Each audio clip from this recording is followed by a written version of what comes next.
My name's Josh Bishop, as you know.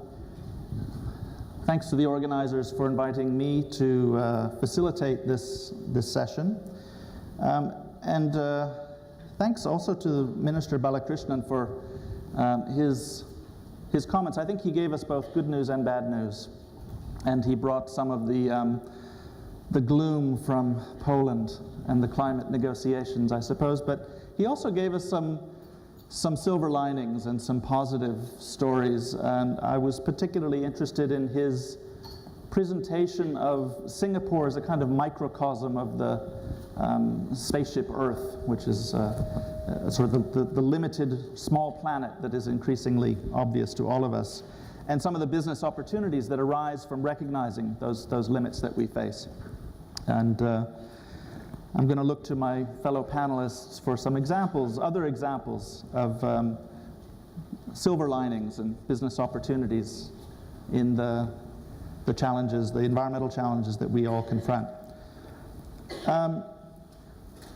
So we've got about 45 minutes, and there are not going to be any formal presentations. This is going to be a conversation with the panel, among the panel, and hopefully with you, some of you as well.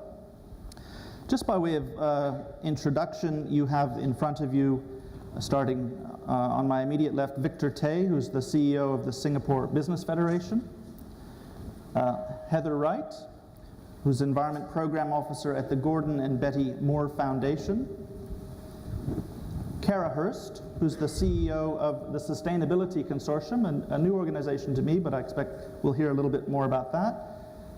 Richard Mattison, another CEO, this time from Trucost, based in London, doing some interesting work on natural capital valuation. I guess we'll hear more about that. And at the far end, Lynelle Cameron, who's Senior Director for Sustainability at Autodesk and CEO of the Autodesk Foundation. So thank you all for agreeing to be on this panel. Just by way of introduction, I should let you all know I've been with WWF in Australia for just 2 years, but I've probably spent almost 30 years with a range of different environmental organizations in my career. And I suppose that allows me to say that over 30 years or so, I've seen the environmental movement grow up a bit. And I would say it's almost mainstream. And I stress almost because we're clearly not there yet, and I think Minister Balakrishnan made that quite clear in the context of the climate negotiations. We're not quite there yet. There's no doubt that markets still do not fully account for the value of nature and natural resources. Governments still do not factor environmental change and ecosystem services into environmental policy as well as they ought. Companies around the world are not always held liable for environmental damages. And far too few companies, I think, are rewarded by their customers for doing the right thing. And again, the minister talked about the necessity for profitability as well as responsibility. Now, at WWF, we work with companies in a range of sectors to help them understand, embrace, and ultimately exceed the highest environmental and social standards. And in attempting to make that case to business, we're always on the lookout for compelling examples of how and why doing the right thing is also the competitive and the profitable thing to do. And I'd like to start the discussion in this session on that issue of some examples that our panelists have seen of where, I guess just a favorite case. It could be a country, could be a company, or an initiative that they've seen that has made some significant progress on this journey towards profitable sustainability. And I will start at the far end, if I may, with Lynn. Sure. Excellent, thank you. Well, it's wonderful to be here. So let me just start with a quick overview of Autodesk and our company, and then I'll use an example from this morning, actually. So how many people are familiar with Autodesk? Oh, good. Excellent. More than half of you. So basically, we make software that is used to make quite literally anything on the planet. So when you think of our sustainability role, we have a very, very small environmental footprint. not unlike that of Singapore, actually. And yet we have this huge opportunity to influence almost everything that gets designed on the planet, whether it's a building, a city, a car, a highway system, or many, many consumer products. And so we are trying to embed sustainability into all of our products so that people can make good decisions. And we particularly seek out those companies in the clean technology realm or others who are intentionally shaping a better future. So this morning I had a chance to go to the Singapore Clean Tech Park. Anyone familiar with that? It's an incredible partnership between the EDB, the Economic Development Board, JTC, and the private sector, where now they're drawing, it's an amazing facility. It's basically a whole estate, a campus, that is created with wildlife corridors and maintaining a lot of the natural system and attracting clean technology companies here to Singapore to obviously design the technologies that we're going to need for the future. So I'll throw that out as a local best practice example. Thanks for that, Lynn. Heather, I'll turn to you now. I'm just picking at random here. If you could just say words about you and your work and any examples that you want to highlight. Yeah, great, thanks. So I am at the Gordon and Betty Moore Foundation, and we are a foundation that supports, we have an environmental conservation program that supports things from creating protected areas in the Amazon to supporting fishery productivity and ecosystem resilience. And we're in the process, this is actually really appropriate timing to be here, we're in the process of designing a sustainable finance initiative and thinking about how to better partner with businesses and the private sector in terms of sustainability given the coming resource crunch spurred by increasing population as well as increasing levels of affluence. So I'm here as part of a learning effort and to get feedback on that, but also to speak from the side of foundations and nonprofits thinking about this work. And one of the examples I was just thinking about is not a company necessarily, but a country example recently that's been able to, impart environmental legislation and climate targets, et cetera, but also increase their productive capacity in their productive sector, and that's Brazil, being able to curb deforestation while increasing agricultural output and decoupling the notion of economic growth and environmental degradation. Granted, their deforestation rates have just started to go up, so I think that begs the question on how to make these things sustainable into the long term, something that I think will be a focus throughout the forum around short-termism versus being making these efforts durable. But yeah, that was. Okay, thanks. Heather, you give us the example of Brazil, a sort of national government level attempts to factor the environment into policy. I'm going to turn to Richard and maybe look at a company level of where you've seen some success in factoring the environment and natural capital into decision making. Sure. So just to pick up on the point about decoupling economic growth from environmental degradation, we did some work in collaboration with PwC for an organization called Puma, the footwear manufacturer and apparel manufacturer. And really the focus of that work was to help that organization understand the current baseline impact on the planet of its operations and put that impact actually in financial terms. So to develop what they called an environmental profit and loss statement that sits alongside their normal P&L, but also to help them steer their strategic decision making and to help them actually do what I said earlier, which is to decouple their revenue growth from their environmental impact. And so we worked to help them understand that their business created around 145 million euros worth of damage to the planet, if you like, through the sale of their goods and services, but really that came from their supply chain. It came from things like deforestation of the rainforest caused by cattle ranching, it caused by wheat production in zones which are very arid and create water scarcity, and it's caused by pollution and various other factors like carbon dioxide emissions. The evolution of the EP&L was to create a product level view, a product lens, if you like, to take a standard set of products and say, what is the impact of these products on the environment in financial terms, and to compare that with a newly designed set of products, cradle-to-cradle products that have been designed with the environment in mind. And so we analyzed two particular products of what they call the in-cycle range, which is a new range of products. And these products use recycled material, they use organic fibers, and they have recyclability in mind, so a closed-loop product that can be recycled at the end of life. And when we conducted the analysis, we actually found that these products were 30% better for the planet. But the important point was these products were able to be made without an impact on margin, in other words, at the same cost, and they were able to be supplied, therefore, to the customers, to consumers like you and I, at the same price point. So the fundamental question is, what if I could buy the same t-shirt or the same set of shoes at the same price, but it did 30% less damage to the planet? So I believe that's one area that will be interesting to discuss. Thanks, Richard. A great example. I'm going to turn now to Cara. Your organization has many large company members. What's their reaction? Are they aware of that kind of work? Are they doing similar things? Tell us a little bit about where you're headed. Of course, thank you.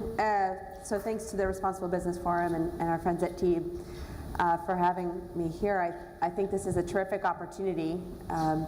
Talk a little bit across the board about not only obviously the green economy, but I think the first parts of that, the transformation and growth parts, and what you're talking about in terms of not just decoupling environmental degradation from profitability, but I think actually looking at sustainability as a way to drive value for business, and a way to drive profitability, and a way to drive transformation in terms of how we look at our products and services. So the Sustainability Consortium, we are a global organization. We work across all consumer product sectors, have about 100 members, many large consumer product companies all the way through the consumer products value chain, so about $2.5 trillion worth of revenue in our member companies. And we look across many different sectors, and I think one of the opportunities there is also to figure out in the business community how to define what is pre-competitive. Where are the areas that we can collaborate on environmental issues and on social issues? And our organization creates collaboration across civil society organizations, government entities, and the private sector to look at how do we drive scientifically based information, data around environmental and social issues within the consumer product sector, and then how do we build on that data that looks again holistically across sectors, across geographies, and across issues to think about making change and driving transformation in the products that are currently on all of our shelves, wherever you might reside. So when I think about that kind of opportunity, we're both creating that information at a product level. And right now we've done about 100 products. So we have that information for 100 different product categories. We will get to about 600 different product categories in the next few years. And companies are using that information in many, many different ways. Some are using it to evaluate their suppliers and think about changing their buying practices. And others are using it to think about their own products and services and how they might assess the sustainability of those and transform that. But one of the other projects that's come out of this work is a look at commodity mapping. And I raise this example because I think it's a really interesting one when we think about mapping where commodities are sourced from, and these can be agricultural commodities or others. We've created some of these maps with our partners, and we've worked with organizations like WWF or WRI, the World Resources Institute, and taken other data sets that are out there. We have information on where these commodities are grown.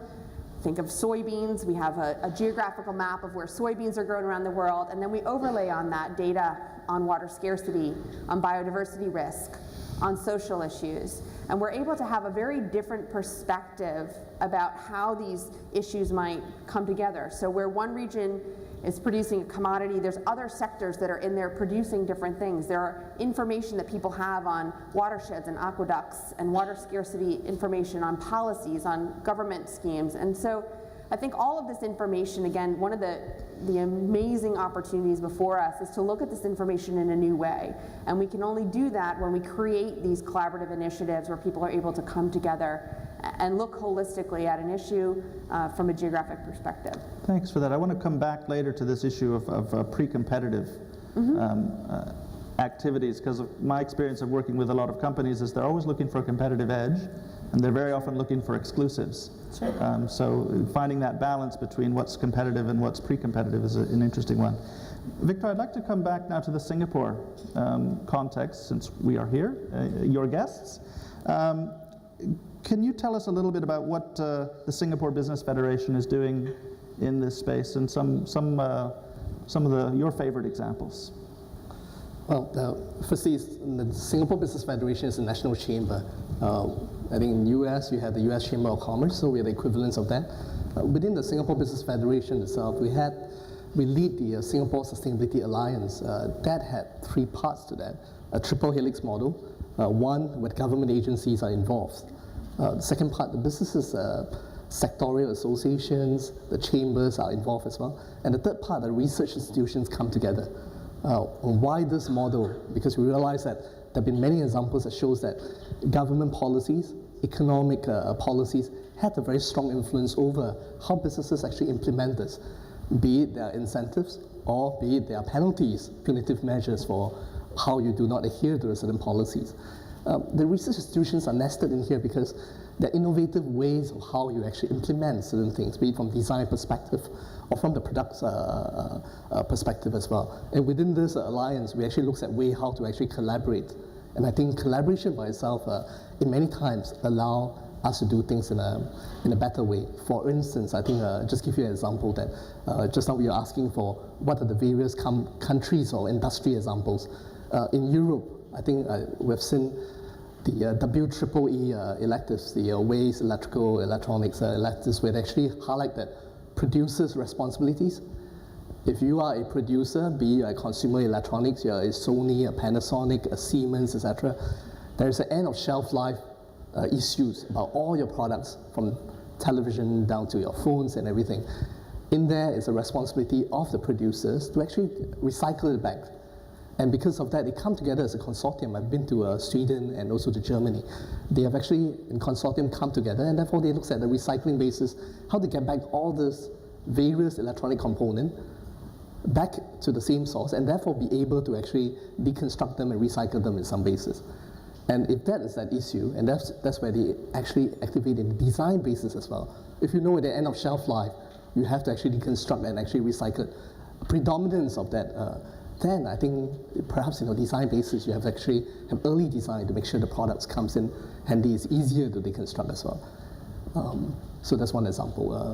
The other part of what the Singapore Business Federation has, we had a Sustainable Development Business Group. Some of you, just now we were meeting outside, and you were members of the Sustainable Development Business Group.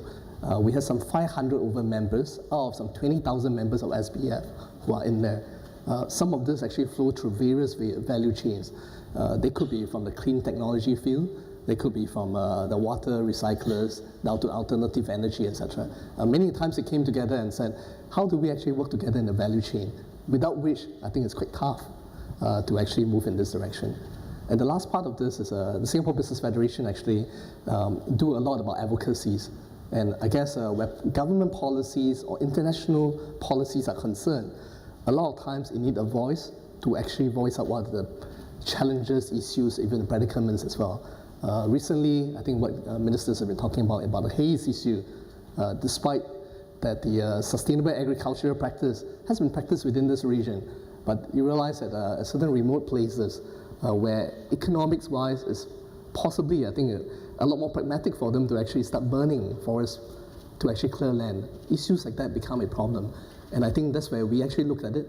There is a whole value chain involved here, not just about the singular farmer nested in the Riau Islands in Indonesia, who actually just give a US $5 and therefore he goes around burning the plantation to clear lands. But there are also a value chain of the mills, the producers, the traders, and even down the financiers as well. The bankers are also involved in here in financing.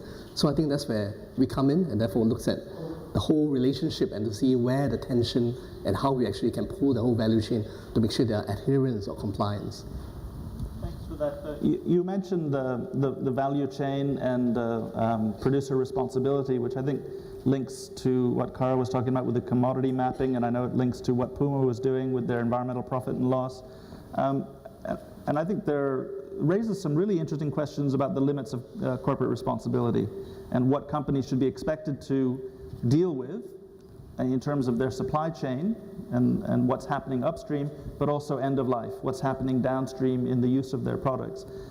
Singapore, I suppose, is a particularly interesting example there because you're not producing a lot of the raw materials and you're exporting a lot of product to other parts of the world. So you don't have direct control on what happens when the product leaves your ports, and you don't have a lot of direct control over what happens upstream.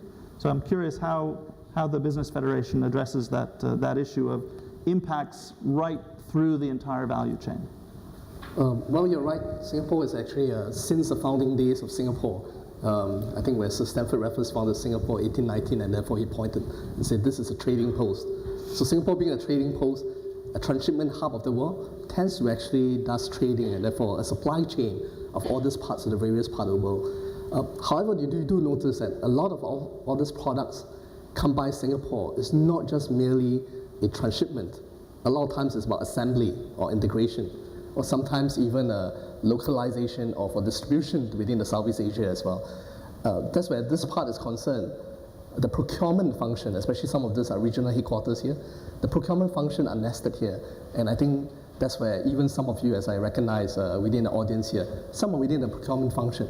They do recognize and therefore see what components of this sustainable materials, or somehow these are more cost-effective solution to buying certain products and get it assembled. So that's where within our control here, we do look at components like that. And there have been increasing demand among some of the enterprises here who came to us and said they need a new job roles now. Within the corporate itself, they're looking for a new responsibility. Is there such a person called a Chief Sustainable Officer? And therefore, even new skill sets among the procurement person office who then recognize what is sustainable, what's not. And even down to the measurement part of what goes into this product, no longer about what is the cost that goes to the constructors, but what is the carbon footprint that goes into this. The new measurement and the new skill set, new competence here. So I think that's where, within here, I think Singapore is also looking at this area within the tertiary institution. And I just now was seeing some from the National University of Singapore and the various universities here were also participating in here. Singapore Business Federation had a collaboration with National University of Singapore that came out with an executive management course on sustainable development, and that's to respond to some of this as well. I guess a follow-up question for me goes back to what Minister Balakrishnan was saying about regulatory certainty, and it's a question to everybody on the panel, is how much can we rely on voluntary action by companies to take that extended responsibility, both upstream in their supply chain and downstream in the end of life of their products. And I'd like some thoughts on that, and where do we need governments to step in? How much can we depend on business to do it themselves? Who would like to have a go? I'll just make a quick comment. Is this working now? Yes? That's fine. You know, I think the examples that we've all been talking about are voluntary, actually. And I think one of the things that's in common from all of us is the data and the information, right? So data creation, data collaboration, data sharing. I'm sure the work that you all are doing on ecosystem services and the future panel.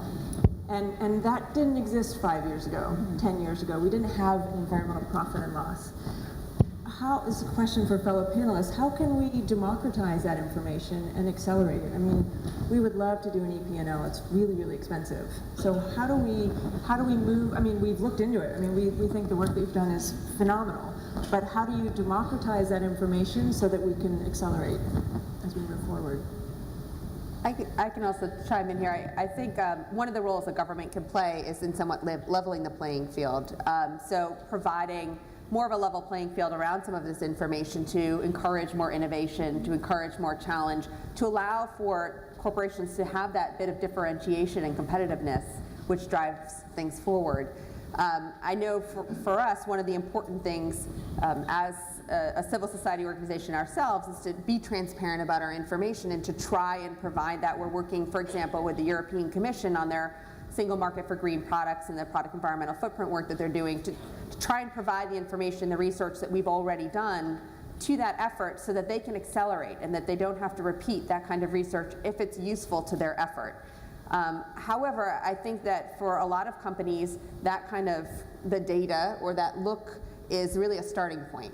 And so a lot of the innovation can come, I think, in being in these voluntary efforts and the collaborative efforts and taking that, and particularly in the consumer product sector, there's a huge value for many of our brands which are consumer facing and interact directly with consumers to really own that conversation and understand their markets much better when they're able to have that and it's not regulated and they're interacting with consumers, finding out what consumers want and creating products and services that serve their markets best. And do they see that as pre-competitive, or do they see that as pre-competitive, or do they see it as something that give them an edge? Each company is going to define their own boundaries of what they view as pre-competitive versus not.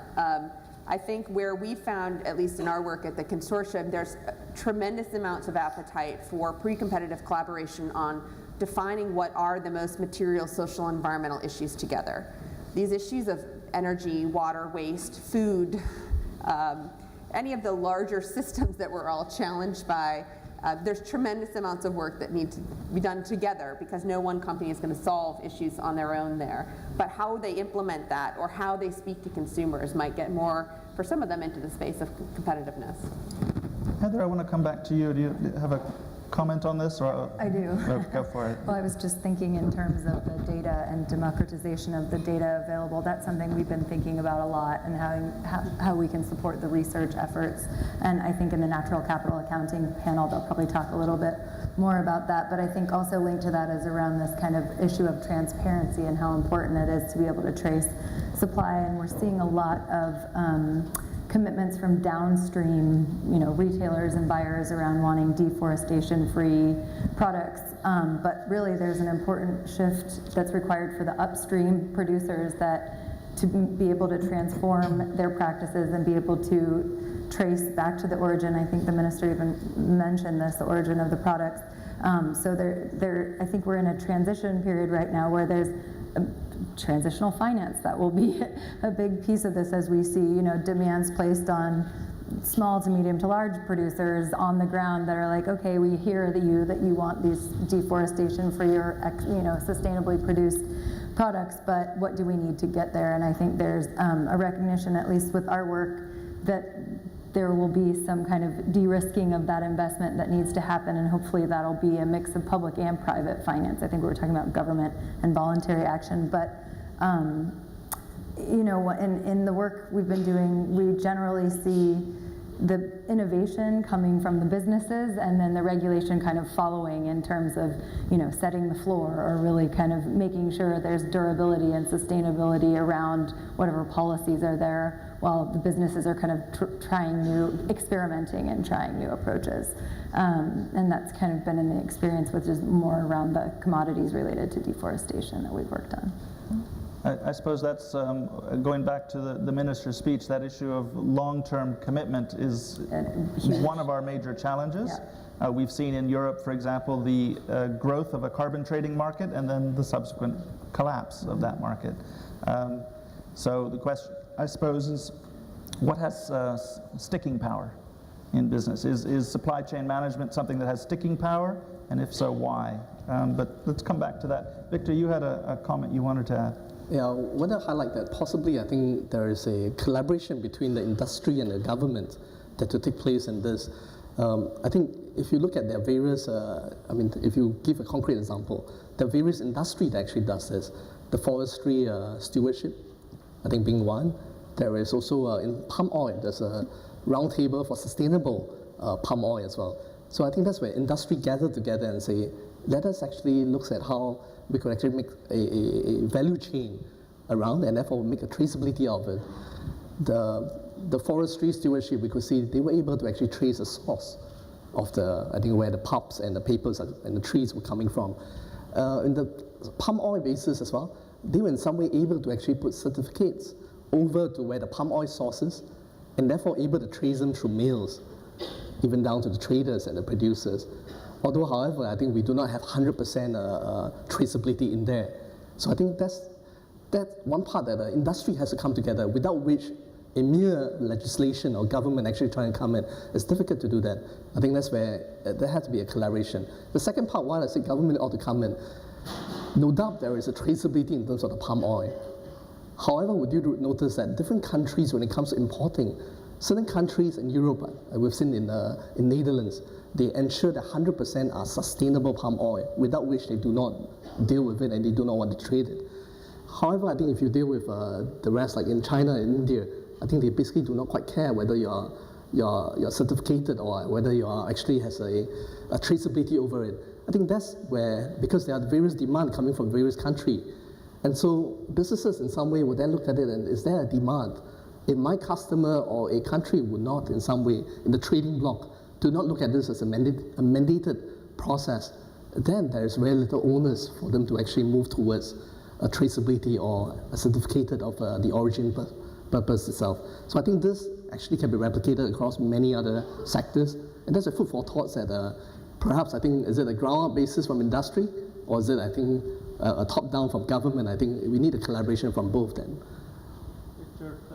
Thanks, Victor. You've raised the example of product stewardship and labeling initiatives, which of course WWF is heavily invested in, the RSPO, FSC, and several others.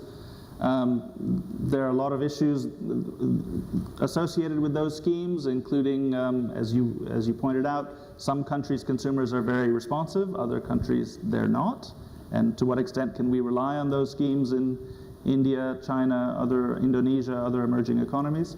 But I want to focus a little bit on the question of fairness, because we get asked that a lot. Labeling schemes are associated with standards, performance standards. Meeting those performance standards, and especially auditing performance, can be quite expensive. In the case of the Marine Stewardship Council, for example, for wild-caught fish, you're looking at several $100,000 to get certified. And one of the questions that we get asked often is, who's going to pay that? Will the consumer pay? Will the producer pay? And I'd like to just, referring back to the minister's point about fairness being a stumbling block for all of these responsibility schemes, any examples or insights you might wish to share with the people here on how can we tackle the fairness issue in business responsibility? Richard, have a go. Well, that's a tricky question, but I think that fundamentally there's a bit of a misunderstanding about commodity flows in general. So I would actually pose the question, are sustainable commodities cheaper, not more expensive? And I'll expand on that argument, because I think that if you look at a map of commodities, and I'm sure, Karen, you can highlight this, you can see there's a huge discrepancy between, say, for example, an agricultural commodity grown in one area with respect to the local water availability, and another agricultural commodity grown in another area and the water availability is there. In fact, with cotton, there's 100 times difference between the best and the worst. And yet, there's the same commodity price. So our markets are failing to price, for example, water as an asset with respect to that commodity. And so there are companies and major retailers and fast-moving consumer goods companies that are actually avoiding costs right now by not buying from the main commodity market, but bypassing the main commodity market, locking into supply where that supply is both more secure and more resilient with respect to water as an asset. So I think part of the issue is around data flow, to the earlier point. I think historically our markets really have only flowed price as an indicator, and perhaps quality. And that's why we created externalities with respect to the environment, because we're degrading nature as an asset because it's not valued in that interaction. And so I do actually think that I'd rather frame it as an opportunity and say, what would a sustainable commodity market look like, and would it actually be cheaper? That's the challenge. Thank you. And any other reflections on that? I would just Lynn.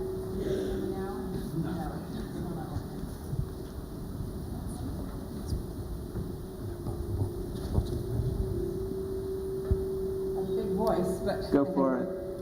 Is that better? Is that better? All right, well, we'll just try. I would just argue that Ecolabels that we're talking about, compliance and measurement and whatnot is challenging. I think it's on now.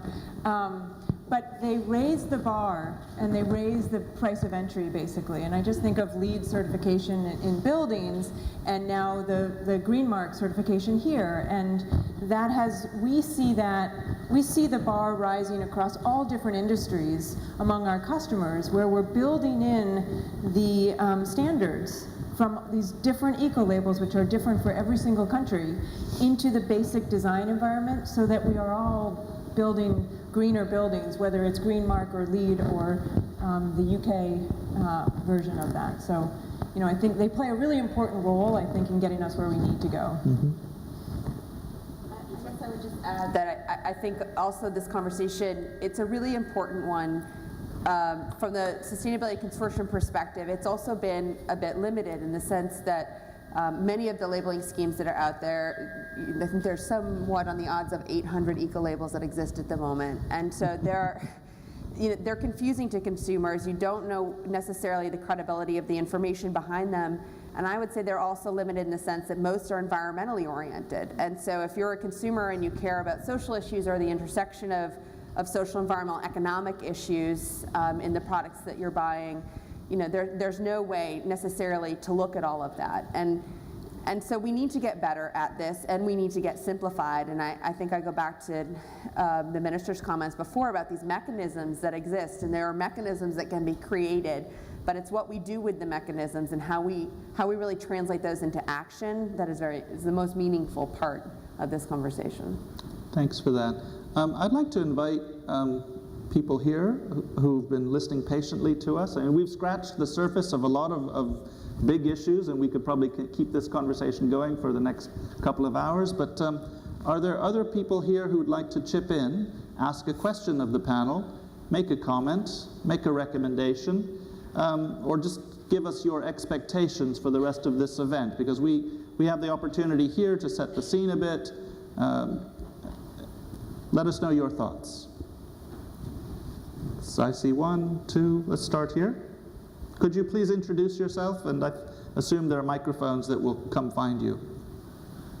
And if you wish to direct your question to anyone in particular or to the panel as a whole, let us know. My name is Renee from Travel Business Analyst. I miss asking Dr. Vivian Balakrishnan this question, but this is a Singapore context question. For 20 years, we've been talking about education and international aid, you know, for the issue of the burning haze. And this year we have this dramatic 400 PSI index. And for Victor, as the head of the Singapore Business Federation, you can imagine the impact when the government orders people to stay indoors when we reach 400 PSI index. So my question is, in the absence of transboundary pollution law, how far are we from seeing law enacted? You know, because we've been saying that we are unable to prosecute any company because it's transboundary, and a lot of these companies, even if they're listed in a different jurisdiction, we are unable to prosecute them. And we heard all the public denials of these companies are saying, you know, it's not us, it's the small landholders, it's the small farmers. So how far are we from having real teeth to prosecute the culprits? And have we been able, and since we have been able to name these people, the companies have been named, and we have got this far to say name and shame them, but have anyone been brought to court? Have anyone been brought to the process of the courts? Thank you for that. I guess the question is directed specifically at Victor, but of course it's a larger issue. It came up in Poland, this issue of loss and damage and compensation of countries that are suffering from the effects of climate change. So if anybody wants to chip in as well as Victor, please do so. When it hit 400 PSI, then I recall Channel News Asia was asking a Singapore Business Federation on the very same night to go to the news station. When I reached there, I think it was a 10:30 show. At 10:15, they showed me some of the questions, and exactly like what you asked. They said, "Oh, this seems to have identified who are the culprits. They want to prosecute it. They want to know, is this a Singapore company, or is this Indonesia, or is this Malaysian, and all the rest." I recall then, I think because on the day itself, I recall very vividly, it was Friday. we're mired at 400 psi. Truly, we can't even see a Merino Bay Sands as an iconic landmark. We were telling the correspondents to say there was already a tension between Indonesia and Singapore because from the ministerial comment from the Indonesian side and said, let's not worsen this. But I think perhaps a proactive measure to try to address this is more important. Firstly, I think companies these days are globalized. Indonesian companies is operating in Singapore as a regional headquarters, and Malaysian companies are also having a plantation in Indonesia as well, and they're all listed globally, maybe in Hong Kong or somewhere. So therefore, to trace the origin to say where it belongs to truly does not help. Then I think our stand was there. And I think then at the very same night, Greenpeace actually announced some 6 companies who have flouted their regulations and rules. The same night we went to talk to the RSPO and various companies and said, were there evidences that shows that? And somehow I think when that comes into corroboration on whether is that true, and that's where I think some of them were putting out a map, or concession map, to show whose land does it belong to and where the fire actually begins. I think RSP was able to pull out a map and say that most of their company concession maps were not the one on fire. So I think things like that where I found it, if we go down this route of a dispute on trying to identify where it does not quite help at that moment. I think then we decided, let's proactively get the companies together and say, let's pledge to this sustainable agriculture practice, for instance. And I think that's why we reached out to, on the weekend, on Saturday, we reached out to Kadin, who is the National Chamber of Indonesia. So Singapore Business Federation, we called them and said, let's see how do we help the situation. Because I think while Singapore is inconvenienced with the haze at 400 psi, we understand in Muar it was 700 or 800 psi. We do not know how the index is being measured. And same for the people in Indonesia, they were suffering too. So rather than going down the route of identifying and hanging them, so we went on a proactive route to say, how do we get a proper practice through the route? We went to the FMCG company, Unilever and P&G. They were telling us they were the producers, and they were assembling some of this palm oil into their goods and products. So I think that was important. They pledged to, by 2020, for instance, they will be truly traceable and 100% certifiable in terms of having sustainable agriculture, palm oil to be put into their products. I think that's motivating.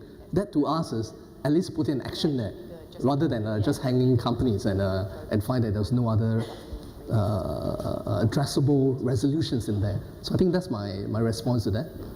I wonder if the panelists, the rest of them, had any reply to this. If I could chip in, I guess my feeling is you need both sticks and carrots. The carrot is market recognition for responsible behavior. Many leading companies have made commitments to eliminate deforestation from their supply chains, but that still leaves a lot of people who have not made that commitment and are continuing to engage in activities that result in deforestation and haze and all the rest of it. But I don't have a simple answer to that, but perhaps others on the panel want to chip in. It makes me think of the issues around license to operate and having companies in a place that have strong governance, et cetera. And when you're thinking about companies and investors filing ESG data, that would be something that I would think would really play into, it's a much more, rather you said transboundary or, international legislation isn't happening. I think that's then when you start to look at a regional level and understand the transparency issues there and can maybe act as a jurisdiction or something if the national laws aren't supporting that. But I do think it comes down to really the social issues around license to operate and the issues of transparency and being able to actually go back to that company, et cetera. Thanks for that. I think there was one or two more here in the person who had their hand up before. Can we get a microphone, please? Again, if you could introduce yourself. Thank you. Benjamin McCarran, Asia Research and Engagement. I'm wondering if the word finance has come up a couple of times on the panel, and I'm wondering if panelists could give a view of ways in which companies that perhaps are less responsible or performing less well on environmental, social, governance perspectives could have their cost of capital raised or financing made more difficult. For example, I know in China there's green credit guidelines which apply to banks and reduce their ability to finance highly polluting industries. And I wonder in the Singapore context whether, particularly because of government ownership of banks, there could be preferential loan provision or the opposite, and whether that could create carrots and sticks. Thank you. Okay, thanks. So how to use financial services as a lever. Why don't we take a couple more questions, and then we'll just deal with them all in one go. Go ahead. Hello, I'm Mark van Loo. I'm the owner of an eco resort. In terms of government role, yes, there should be punishment in case something goes wrong, but there should be incentives in place when they do it right. And I would like to know from the panelists, do you know any examples of governments who've done particularly well that can be shared with this room? Thanks for that. So government incentives for doing the right thing. In the far back there.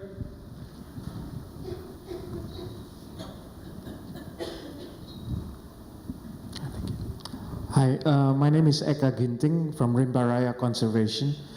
We are conserving about 64,000 hectares worth of peatland in central Kalimantan and using it for orangutan conservation and commercially generating carbon credits for it.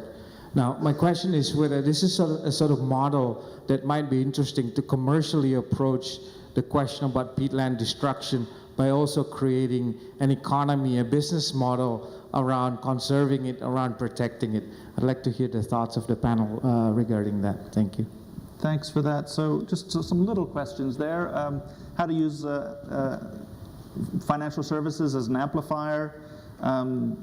Examples of governments providing incentives for doing the right thing, and maybe any thoughts on new business models for conservation and restoration of ecosystems. We have about 2 minutes or 3, so quick thoughts on that, some sound bites. Maybe I just touch about the government incentives. In Singapore, the government is quite well known in producing a lot of incentives. I think the last check where we various ministries, there were 160 over schemes, grants, especially to actually help companies in this area. Particularly, I think under Dr. Vivian Balakrishnan at the ministry, I think they had within NEA, EMA, various schemes to allow companies, as long as you're saving power, electricity, they gives you a differential, how much you save, and therefore it's incentives and grants. They had things like if you want to actually embark on the alternative energy, they give you a grant. If you want to actually do a research and development in this area, they give you a grant as well. So there are plenty of it to incentivize this. So in Singapore, I think particularly, very business friendly in this area. And some of you who are already nested here do make use of these schemes as well. I understand they're very much underutilized. So lots of government incentives, particularly around energy, and I think that's true in many countries. Any reactions or responses on the other issues, financial services, new business models? Who wants to have a go? Richard? Yeah, so I think, we at Trucost, we did quite a bit of work with the financial markets and financial players in those markets. And I think, in fact, we have helped with the introduction of stronger regulations in China with respect to the green lending policies that you highlighted. So I think markets are kind of reacting to a sort of combination of carrot and stick, if you like. So that clearly more regulation is helpful because it provides some certainty, but then it's pretty obvious that it would be useful to analyze air pollution as an indicator amongst Chinese manufacturers, either for companies in their supply chains or for investing directly into China and Chinese companies, because anybody that thinks that air pollution will not be priced on the polluters at some point in the future is probably going down the wrong path. So there's quite a lot of work going on where there are tangible environmental factors and social and governance factors relating to issues. And in those cases, sometimes the cost of capital is lowered. So we've done some work with development banks, for example, whereby the cost of capital is lowered for businesses or projects that provide really clear, demonstrable benefits to society. And we've seen similar cases amongst asset managers and indeed some pension funds. And there's a negative side as well, whereby companies can get highly penalized through their actions in terms of access to especially foreign institutional capital. And then in terms of conservation of peatland and the incentives around that, I think that's a huge evolving area, and it's not just carbon, it's also the preservation of things like the water cycle and how you actually sequester land and preserve land, especially land that's being degraded within supply chains. But I think there's a lot of work going there. Please. I'll add just one thing to that. I think much like we saw the issue of water sort of rising in prominence, I would say, over the last few years in the corporate responsibility world, and I think the role of foundations in seeding some of that early work and NGOs and pushing that onto the corporate agenda, I think the issue of land rights is absolutely coming, and some of the good work that Oxfam and others have done around raising this issue, and I think the conversation between governments and giving rights and voice to indigenous communities and all of that, there's a lot of great examples there that we don't have time to go into, but I'd also call out in the financial market the call out the work that Bloomberg has done to integrate, particularly I'll bring in a US perspective here, but to integrate ESG, environmental, social, and governance metrics into the mainstream financial market conversation. And I think it's absolutely necessary that those questions are coming to companies from investors that hold them in their portfolio. And it's been a bit isolated in the social responsible investment community or within governments, but I think more and more as the mainstream financial analysts are asking these questions about intangibles and about embedded cost, more and more we'll see these issues rise in prominence as business issues. Thanks for that. I'll take advantage of my position as chair just to respond on that issue of new business models. I think we've seen in the past governments taking a leading role in conservation of ecosystems, but that has changed, and I think carbon finance has demonstrated that you can mobilize private capital for restoring and maintaining ecosystems, and some countries or jurisdictions have extrapolated from that, or even in some cases anticipated that through biodiversity offsets and biobanking schemes in different parts of the world, and those are still evolving. Lots to learn, but I think there is potential there for attracting private capital to conservation. With that, I'm going to bring this session to a close. I think if nothing else, we've demonstrated to you that responsible business is a bit of a candy store. There's a lot in there. We couldn't possibly take everything out and show all of the aspects of that, but I think and hope that you found this a stimulating discussion of some of the different angles, some of the different issues that this forum can and should address. And I hope you will join me in thanking my fellow panelists for a stimulating conversation. Thank you.